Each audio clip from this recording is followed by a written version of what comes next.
Trading వద్దు. Trading అంటే ఏమిటి? స్టాక్ మార్కెట్లో ఫ్యూచర్ అండ్ ఆప్షన్స్, ఇంట్రాడే, దీన్ని ట్రేడింగ్ అంటారు. ఇక్కడ డబ్బులు మొత్తం పోయే అవకాశం ఉంది. వద్దు. ఆర్డినరీ సామాన్య ప్రజలకి కష్టాలు రూపాయి సంపాదించుకున్న తర్వాత వచ్చిన డబ్బు పోతుంది. వద్దు.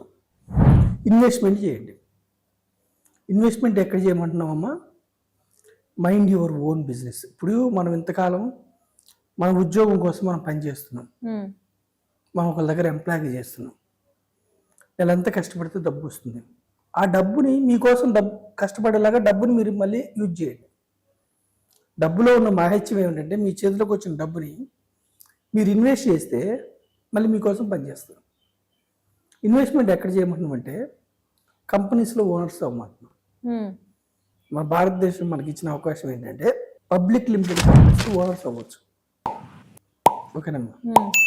మన భారతదేశం మనకి ఇచ్చిన అవకాశం ఏంటంటే అమ్మా, పబ్లిక్ లిమిటెడ్ కంపెనీస్లో మనం ఓనర్స్ అవ్వచ్చు.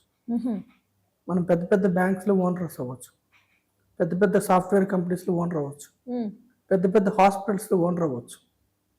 దాన్ని ఈక్విటీస్ అంటారు. ఈక్విటీస్ అంటే ఈక్వల్ ఆపర్చునిటీస్.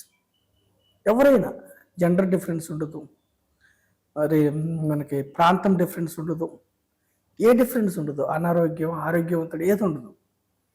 ఈక్విటీస్లో అంటే ఒక కంపెనీలో మనం ఓనర్ అవ్వాలంటే మనం పబ్లిక్ లిమిటెడ్ కంపెనీస్లో ఓనర్ అవ్వచ్చు.